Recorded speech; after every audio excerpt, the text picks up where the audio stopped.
Hi, I'm David Handel, MD, CEO of iDoRecall. We just released a massive update of the groups section of the app. Before I dive into the details, I need to alert you that groups are temporarily unavailable when using iDoRecall on a mobile device. You must use iDoRecall on your computer to access the groups section. With the new version of groups, we now offer the possibility to create and join public groups. Historically, we didn't have a directory or a way for you to discover and join a group. You could only join a group if a friend or teacher gave you a share link. But that has all changed. We now have a public groups directory. As part of this feature, we have created a series of public groups dedicated to the individual textbooks from the fantastic OpenStax collection. If you're unfamiliar with OpenStax, they have grown in 10 short years to become the #4 largest publisher of college textbooks. They are a not-for-profit funded by the likes of the Bill and Melinda Gates Foundation. They have published approximately 50 peer-reviewed titles, currently used as textbooks in several thousands of high school and college courses. These textbooks are Creative Commons licensed and available for free by going to openstax.org/subjects. Each of our OpenStax textbook groups contains a comprehensive set of recalls linked to the book's relevant passages. As always, that means if you struggle to remember the answer during memory retrieval practice, you can click the source button on the back of the recall, and the book's PDF or web page will open at the exact relevant location. There you can refresh your memory in the context where you learned it. To see the new public groups directory, go to the groups section of the app in your computer's browser. If the directory isn't immediately displayed, click at the top of the groups sidebar. At the top of the directory, you'll see the various OpenStax groups. These are our featured public groups. Beneath, a list will develop over time as shown in this mock-up. This list are the groups created by our community of users who've decided to make some of their groups public. Anyone can join when you create a group and make it public. Let's look at one of the OpenStax groups, and after that I'll show you the steps for creating your own group. Let's click into the Chemistry 2E group. You can see that it has 779 linked recalls. These recalls were created by Dr. Sapna Jain, Associate Professor of Chemistry at Alabama State University. After you scan the description, let's click and join the group. Scrolling down beneath the description, you can click to copy this link. Share it with anyone you want to invite to join this group. You can also click to clone the group. More about this in a few minutes. We're currently on the About page of this group. Let's jump into the discussion page. You'll see that there is a Facebook group devoted to college chemistry. You can click here, and if you have a Facebook account, you'll be able to join the group where Dr. Jane and fellow students provide support and answer questions. Each OpenStax group has a Facebook discussion group. Now let's jump to the recall section of the group. As always, you can click to open a recall and inspect it. You can even click to view the source link. This is where you can refresh your memory in the relevant passage of the book. You'll most often click this link on the back of a recall during practice. I'll close the source. Click here if you want to clone this recall into your account. Since most likely you'll be cloning many recalls from this group, we offer an easier way than the one-at-a-time approach.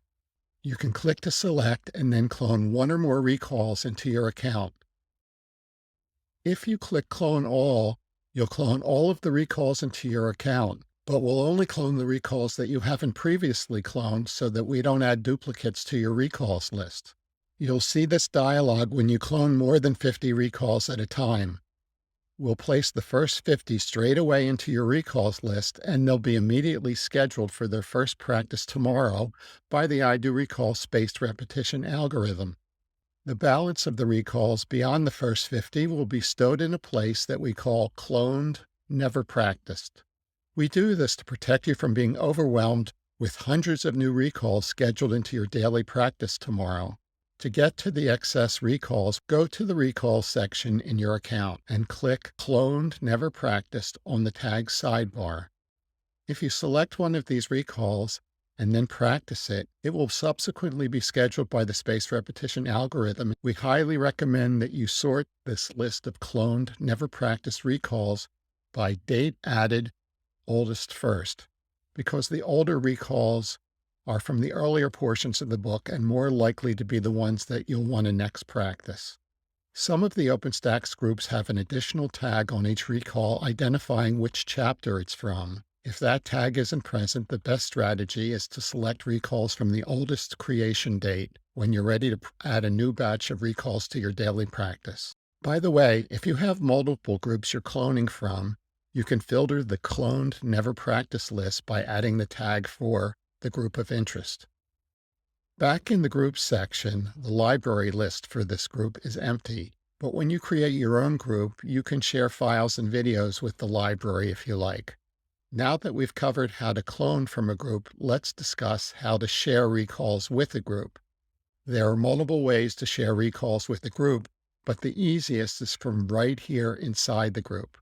We're here in the recalls list inside this group. If you're an owner or a moderator of a group, you'll see the Share Your Recalls button here on the right.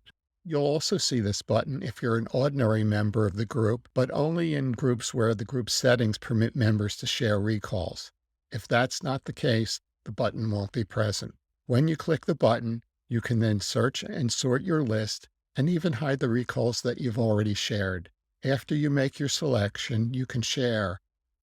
If you're the owner or moderator of the group, the shared recalls will be published immediately to the group's recalls list. If you're a member, your share request will be pending until it is approved by the owner or moderator. The owner and moderators will see the pending submissions in the recalls list and can approve or deny. The steps for sharing library files and videos are completely the same when you're in the library list of the group. You can also share recalls and library items from your recalls and library lists in your account. Here is my recalls list in my account, and I've selected some recalls and click the Bulk Action Share button. Returning back to the Groups section of the app, if you go back to the About page, you'll see that you have the option, as I mentioned earlier, to clone this group. This feature is particularly valuable for educators. When you clone a group, you get a complete copy of the group's recalls and library content, but none of the member data. Teacher may want to create a clone, publish it as a private group, and then invite their students in the class to join. Let's examine this form you'll fill out when you clone a group. It's identical to the form that you'll fill out when you're creating a new group from scratch, except that in this case, some of the fields have been pre-populated with data from the group we're cloning. All groups must have a unique name in our database. As you edit the name of the group, you may see a warning if your preferred group name is already in use. You can click here to upload a custom image of the group. I don't think I'll replace the image we already have here. This rich text field enables you to write or edit as much description text about the group as you'd like. You can enter your name or whatever you want to be known as in the group. The default for your name and photo or avatar is taken from your profile. You must go to your profile if you wish to change or remove your photo. If you want to add some description about yourself, you can do that here. You have the option of listing a discussion channel for the group from this set of choices. All you need to do is enter the URL for that specific discussion group here. The link to go there will be displayed in the discussion tab over here. You can share up to 6 of your social media accounts here, and will add them to your profile in the group.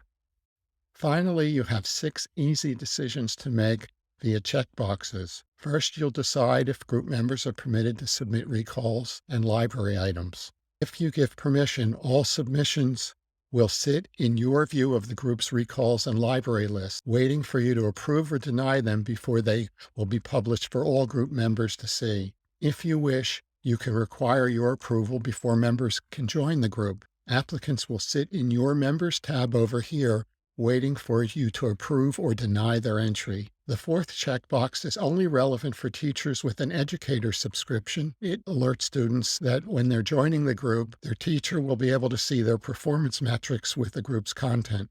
Check here if you want your group to be added to the public directory where anyone can join. If you want your group to be clonable, you have to check here.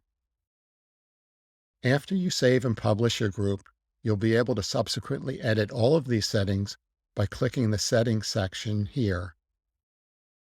If you want to create your own group from scratch, click here and a form will open identical to the cloning form we just saw, except all of the fields are blank. As always, if someone gives you a share link for a group, enter it in here and click the arrow or enter key. I hope you're all as excited about the new groups section as we are. It opens up the possibility for you to create a group based on any publicly available learning materials. For example, there are many fantastic courses on YouTube. Now that our Web Clipper browser extension enables you to create recalls linked to the time codes on YouTube videos, you could create a public group with a comprehensive set of recalls linked to all of the relevant portions of the videos in that course. If you're interested in such an undertaking, please reach out to me to discuss the possibility of having your group elevated to the featured public group section or promoted in one of our newsletters. Thanks, and I hope you enjoy the new groups.